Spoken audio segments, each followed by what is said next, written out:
Est-ce que ça fonctionne? Oh, C'est tout bon. super, merci beaucoup. Très bien, alors écoutez, merci de en tout cas m'accorder ces quelques minutes pour vous parler de la culture numérique, de la didactique et puis de deux, trois choses que nous sommes en train de mettre en place du côté de la HEPVO. Donc, je vous propose un petit parcours au travers, assez rapide, au travers de quelques réflexions un peu personnelles et puis un panorama d'adaptations qui sont en train de se mettre en place dans ce qu'on fait au niveau de la formation à la HEPVO pour nourrir cette réflexion sur la culture numérique. Donc, rappel contextuel, on est dans le canton de Vaud, et puis dans le canton de Vaud, vous savez qu'il y a des projets d'éducation numérique qui ont été lancés par la conseillère d'État depuis 2017, conseillère d'État qui a décidé de faire de l'éducation numérique une de ses priorités. Donc, il y a des fonds qui ont été obtenus assez importants, et puis une politique de projets pilotes dans une douzaine d'établissements avec une approche progressive à partir du cycle 1, puis le cycle 2, puis le cycle 3, où en gros, on pilote pendant 2 ans dans des établissements, dans ces 12 établissements, puis ensuite, il y a un déploiement qui se fait au reste des 80 établissements du canton. Ce projet, l'intérêt de ce projet, c'est qu'il n'a pas cherché à mettre tout l'accent sur du matériel, mais un gros accent est mis sur la formation continue des enseignants et des enseignantes. Et puis donc, nous sommes évidemment, nous avons été dès le départ impliqués dans les travaux et dans les réflexions autour de ceci. La réflexion au départ dans ces projets, elle était assez simple. Si on partait de cette représentation des 3 piliers de l'éducation numérique de Paul Kleiner, de dire dans les mythiques qui existaient à l'époque en 2017, on n'avait pas encore le père Ednum qui était sorti. On a les éléments transversaux que sont les usages, l'éducation aux médias, qui sont les mythiques, qui sont des éléments de la formation générale, mais on a une absence totale du volet de sciences informatiques. Et puis donc, un des projets, une des visées de ces projets d'éducation numérique dans le canton, c'était de renforcer ce qui existait déjà, c'est-à-dire le renforcement de ces aspects transversaux, et puis l'ajout d'une discipline avec l'ajout d'une heure à la grille horaire autour de la science informatique et puis des projets numériques. C'était comme ça que ça s'est appelé dès le départ. Donc, il y a eu voilà, beaucoup d'énergie qui a été mise là-dedans. On a développé des réflexions sur les curricula, sur des contenus de cours, sur des contenus de formation pour les enseignants. Puis ces réflexions, elles sont venues nourrir un processus qui a démarré un tout petit peu après, qui était le processus de réflexion au niveau roman sur le père Ednum. Et puis, ce processus, il a accouché, comme vous le savez, sur le père Ednum qui a été officiellement présenté cette année, dans lequel on retrouve ces 3 éléments, ces 3 axes, des médias, des usages, et puis l'apparition d'un nouvel axe qui n'était pas existant auparavant, de sciences informatiques. Tout ça dans une visée du développement d'une culture et puis d'une citoyenneté numérique. Alors, après ces éléments contextuels, ce que je vous propose, c'est quelques réflexions un peu personnelles sur finalement l'opposition, ou disons en tout cas la différence qu'on peut faire entre les aspects disciplinaires ou les aspects transversaux, les approches disciplinaires ou les approches transversales. Ces questions, elles se posent évidemment à partir du moment où on parle d'introduire du temps à la grille horaire pour l'enseignement de quelque chose. Évidemment, on va se poser la question de qu'est-ce qu'on fait dans le cadre de cet enseignement qui devient institué à la grille horaire, qu'est-ce qu'on fait en dehors, et puis du coup, ces préoccupations et ces questionnements sur le disciplinaire et le transversal, c'est des questions qui viennent toucher à la définition du champ de l'éducation numérique, de ses composantes. Alors, qu'est-ce qu'on met dans le disciplinaire et puis qu'est-ce qu'on met dans le transversal? Et si vous voulez, c'est évidemment des questions qui se sont beaucoup posées et qui se posent encore beaucoup dans le cadre des projets d'éducation numérique que nous avons, dans lesquels nous sommes impliqués. Alors, l'approche transversale d'abord. Finalement, une question qu'on peut se poser, c'est est-ce que l'approche transversale pour les usages et les médias, l'approche des mythiques finalement qu'on a connue toutes ces premières années du père, est-ce que c'est un échec? Puis, c'est vrai que beaucoup de gens, dans toutes les strates possibles, reconnaissent que ça ne fonctionne pas bien. beaucoup, voilà, si vous êtes parent, vous avez des enfants qui sont sortis, qui ont traversé tout un cursus scolaire, puis qui ont peut-être rien fait ou quasiment rien au niveau de l'éducation numérique, même les politiques sont assez conscients que finalement, cette approche transversale, elle pose problème et puis ça ne marche pas bien. Pourquoi ça ne marche pas bien? Est-ce que ce n'est parce que fondamentalement, le fait d'avoir une approche transversale intégrée dans les disciplines pour aborder les usages numériques, les médias, est-ce que c'est quelque chose qui, de fait, ne fonctionne pas? Ben, non, je crois que tous ici présents, on a tous des quantités d'exemples d'expérimentations qui sont faites dans les classes avec l'intégration d'usages numériques, avec l'intégration d'approches médiatiques dans les disciplines qui sont tout à fait pertinentes, qui fonctionnent bien, qui permettent aux élèves de développer des apprentissages dans les différentes disciplines. Donc, on ne peut pas dire que ça ne marche pas, cette approche transversale, elle fonctionne. Mais alors, c'est quoi le problème finalement? Ce qui ne fonctionne pas, ce n'est pas le principe en lui-même de l'intégration ou de l'approche transversale, mais l'échec, c'est finalement l'absence qu'on a connue jusqu'à présent de répartition des responsabilités entre les enseignants et les enseignantes.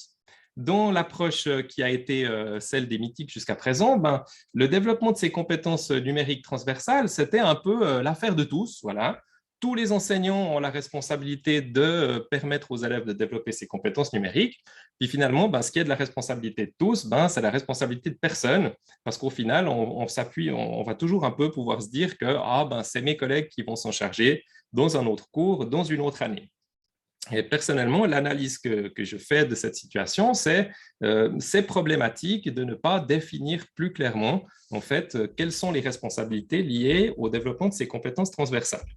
Alors, une piste de solution, une réflexion que je vous propose, ça pourrait être, par exemple, d'identifier quelles sont les compétences numériques incontournables et puis d'assigner ces compétences numériques à une discipline, à une année scolaire. On pourrait, par exemple, dire que ce qui concerne la découverte, l'utilisation de logiciels adaptés à la tâche projetée, qui est une des compétences du cycle 3, pour, par exemple, l'utilisation du tableur, on pourrait dire, voilà, ça va se faire en sciences, en FH. Ou bien saisie d'un texte en favorisant l'utilisation d'un dispositif adapté, clavier, écran tactile, stylet, reconnaissance vocale, et en respectant les conventions de lisibilité. Eh bien, c'est aussi un élément qu'on trouve dans le Perednum. Eh bien, ça va se faire en français, en 7e année à Armos, etc., etc. On pourrait, évidemment, ça devrait se faire de manière coordonnée avec les spécialistes des différentes disciplines, mais il pourrait y avoir une attribution comme ça qui se ferait. Alors, les conditions de réussite pour que ça puisse se faire, il faudrait évidemment d'abord identifier ces compétences qu'on considérerait comme essentielles et puis les assigner à des disciplines, à des années scolaires bien précises. Il s'agirait de former les enseignants spécifiquement sur ces aspects-là. Il faudrait que ces compétences numériques elles soient évaluées à ce moment-là par les enseignants des disciplines. Et puis, évidemment, il y a tout un aspect d'infrastructure qui n'est pas négligeable, puisque pour qu'on puisse vivre des expériences positives avec des usages numériques en classe, il faut du Wi-Fi, il faut avoir du matériel à disposition, du matériel si possible portable en suffisance pour que ça puisse fonctionner. Donc, voilà ce que je voulais dire d'abord par rapport à l'approche transversale. Alors, qu'en est-il de l'approche disciplinaire? Eh bien, voilà, au risque de choquer certains, je me permets de dire que l'éducation numérique, ce n'est pas une discipline, en fait. Ça n'existe pas, l'éducation numérique en tant que discipline, c'est un domaine. Ça a été explicité et présenté en tant que champ disciplinaire dans le Perednum, mais on n'est pas une discipline d'éducation numérique. Aujourd'hui, on ne sait pas vraiment ce qu'il s'agirait de mettre derrière. Par contre, l'informatique, ce qu'on appellerait l'informatique en tant que science informatique, c'est une discipline qui à l'image de la physique, qui présente les lois finalement qui régissent le monde matériel autour de nous. L'informatique, elle présente les lois qui régissent le monde de l'information, qui est aussi également présent de manière très importante autour de nous. Elle a des concepts fondamentaux qui sont stables, qui sont identifiés depuis de nombreuses années. C'est une discipline qui existe au niveau universitaire depuis 50 ans.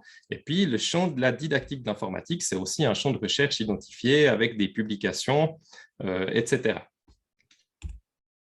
Donc, ce que je défends, puisque c'est une des parties de ce que nous développons à la HEPVO, c'est le fait que la science informatique, c'est quelque chose qui doit être étudié en tant que tel, à l'inverse de l'approche transversale sur les usages et les médias.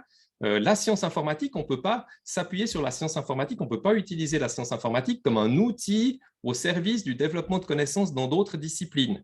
Ça ne peut pas se faire a priori. Effectivement, une fois qu'on a acquis des connaissances en sciences informatiques, on va pouvoir utiliser des connaissances algorithmiques pour utiliser ces approches dans des autres disciplines, mais c'est quelque chose qui nécessite d'avoir déjà un bagage scientifique important en sciences informatiques et on doit commencer par poser des bases de connaissances scientifiques en informatique. Pour ce qui concerne les enseignants qui sont amenés à enseigner les notions de sciences informatiques, il faut qu'ils disposent de connaissances disciplinaires pour pouvoir le faire. Et puis, plus on monte dans les niveaux et plus on monte dans les cycles, évidemment, plus cette base de connaissances disciplinaires devient importante, en particulier au cycle 3, quand on se retrouve avec des élèves avec lesquels on va faire quand même des activités relativement avancées, qui auront déjà fait de l'informatique au cycle 1, au cycle 2, il s'agit d'avoir un background de connaissances important. Alors, en pratique, si on regarde du côté du PEREDNUM, c'est vrai qu'il y aura du disciplinaire, il y aura du transversal, ça c'est quelque chose dont on peut être à peu près sûr. Hein. J'ai repris ici quelques extraits qu'on trouve dans les commentaires généraux du PEREDNUM. Donc, tous les domaines disciplinaires offrent l'occasion de mobiliser et de développer les usages des outils numériques. On voit bien que l'approche transversale, elle ne va pas disparaître. Hein.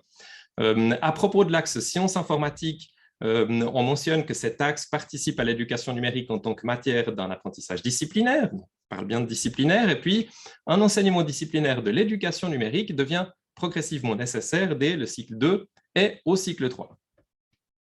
Alors, il reste un certain flou, hein, et puis le PEREDNUM reste vague sur finalement qu'est-ce qu'on va faire comme séparation entre le disciplinaire et le transversal.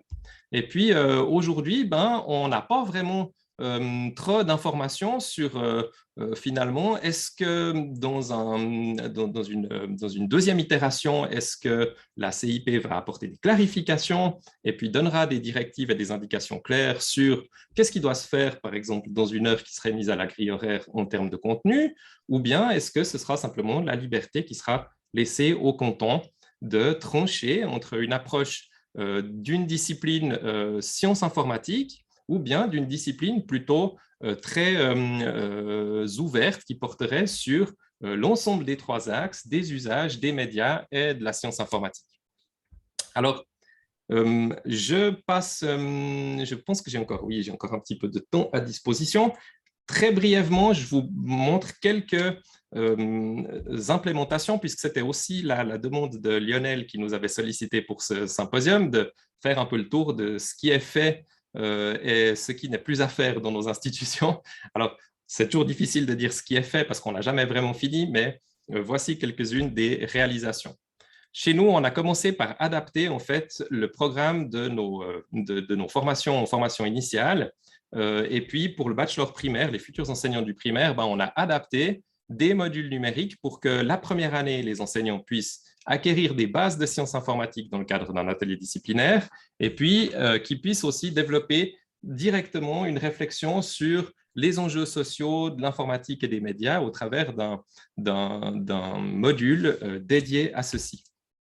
En deuxième année, les étudiants ils vont avoir un semestre didactique de l'informatique où ils vont mettre en œuvre, enfin, ils vont aborder l'enseignement de la science informatique, et puis un semestre sur les usages des médias, plutôt autour des technologies éducatives et puis de l'utilisation d'outils technologiques dans la classe. Puis, en troisième année, ils vont avoir un module où il s'agira de concevoir, d'expérimenter en classe de stage une leçon d'éducation numérique. Donc, la nouveauté pour nous, c'était d'avoir un module qui soit dédié aux enjeux sociaux de l'informatique et des médias. C'est quelque chose qui a été vraiment créé complètement nouveau, d'avoir un module de didactique d'informatique. Et puis, cet atelier disciplinaire ici, dont vous voyez une petite capture, où on va vraiment proposer aux étudiants du bachelor primaire qui n'ont pas eu de formation informatique dans leur cursus, d'aborder les bases de connaissances scientifiques de l'informatique. Donc, voici un peu les choses qu'on entend dans ce qu'on définirait comme la discipline informatique. Hein. On retrouve les volets qu'on a dans le PEREDNUM également, autour de l'algorithmique de programmation, la représentation des données, et puis tout ce qui concerne les machines et les réseaux. Mais également le développement de stratégies de résolution de problèmes qu'on pourrait nommer pensée informatique. Tout ça dans une visée de finalement permettre aux élèves de développer une réflexion sur les enjeux sociaux de l'informatique et des médias. Pour le secondaire 1, on est dans un cas un peu différent. Au primaire, on avait des enseignants généralistes, tout le monde est censé tout faire. Au secondaire 1, on n'est plus dans ce cas de figure, on a des enseignants spécialistes. Donc, tous les enseignants des différentes disciplines suivent 2 modules de formation orientés plutôt sur les usages et les médias, avec également une visée de développement d'une citoyenneté numérique, hein, une réflexion aussi sur les enjeux.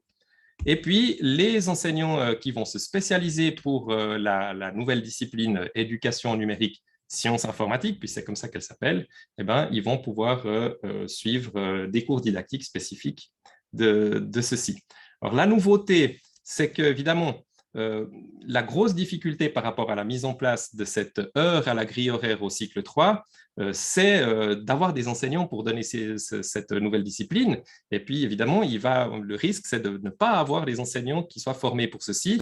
Donc, on met en place un diplôme additionnel avec complément disciplinaire pour que des enseignants qui sont déjà sur le terrain du secondaire 1, qui sont spécialistes d'autres disciplines, puissent ajouter l'enseignement de l'éducation numérique, sciences informatiques à leur parcours en obtenant en fait la formation disciplinaire qui probablement leur manque. Donc, on va proposer une formation disciplinaire sur 1, 2 ou 3 modules et puis ensuite toute la partie didactique. Ça, c'est des choses qui vont démarrer l'année prochaine. Pour le secondaire 2, c'était des choses qui existaient déjà depuis un petit moment. Secondaire 2, on est sur une formation courte d'une année. Les étudiants n'ont pas vraiment de module numérique spécifique. Ils vont, dans le cadre de leur didactique, ils vont aborder des aspects d'usage numérique dans le cadre des didactiques. Mais les spécialistes de la discipline informatique, eux, ils suivent des cours de didactique. C'est une didactique romande pour l'informatique. Donc, dans le cadre de Diderot, tous les étudiants romands sont réunis pour ces cours-là.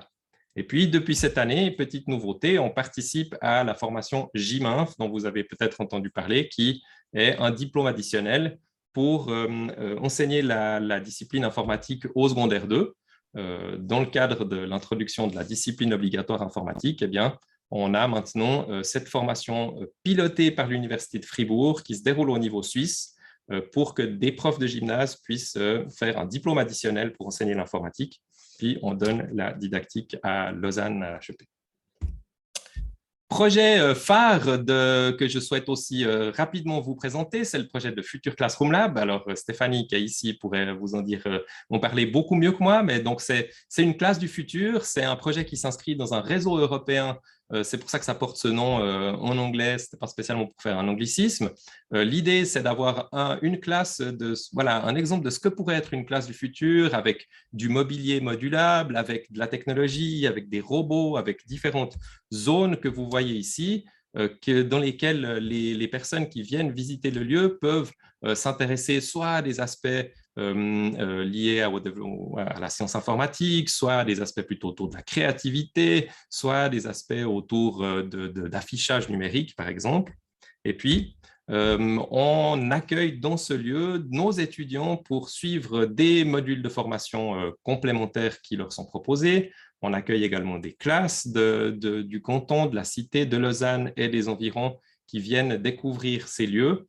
Et puis, on profite également d'organiser des conférences qui sont ouvertes au public.